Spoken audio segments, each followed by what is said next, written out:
Hello there, my friends. How do you make your own pumpkin spice? Well, I found this recipe, so we're going to give this a try.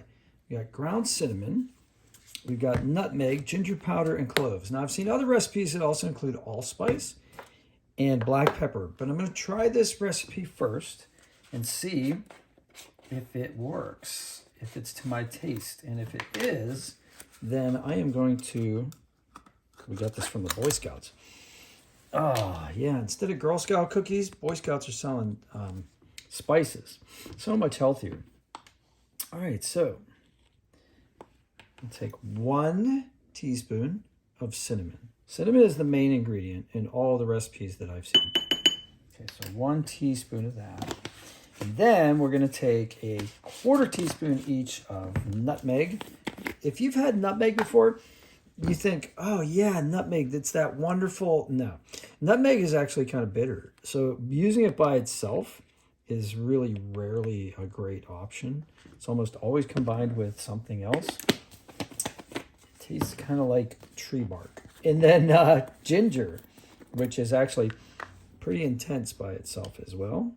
And has kind of a hot flavor to it. It's kind of got a heat thing going on there.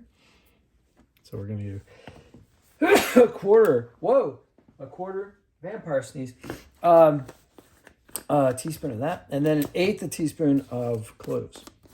So yeah, if you sniff them like I do, you have to sneeze, turn your head, and sneeze into your arm. I turned my head, I didn't sneeze into my arm. And then cloves, I happen to like cloves, but I'm going to err on the side of caution, use 1/8 teaspoon and not overdo it. All right, so let's mix this up. Get a little spoon and just kind of mix it up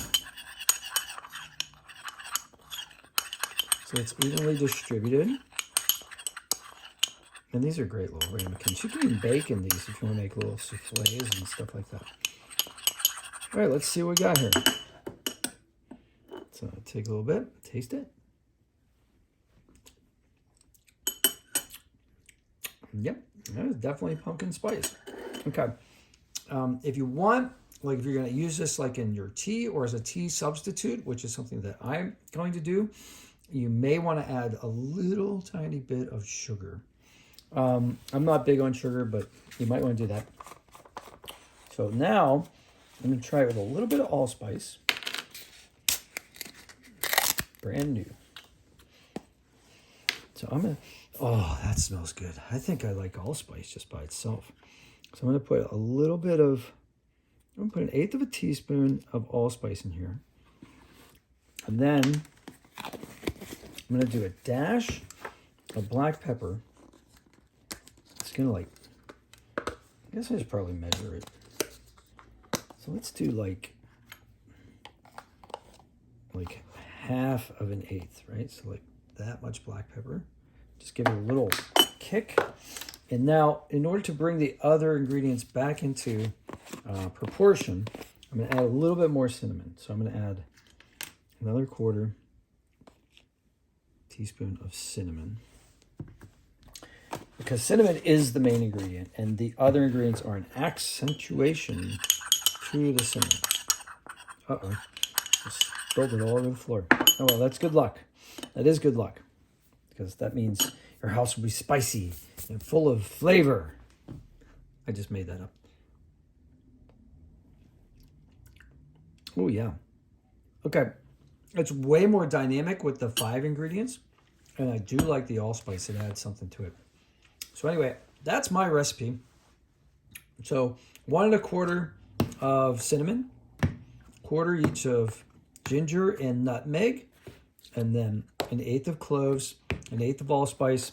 I would probably even add more allspice for me, and then a 1/16 of black pepper.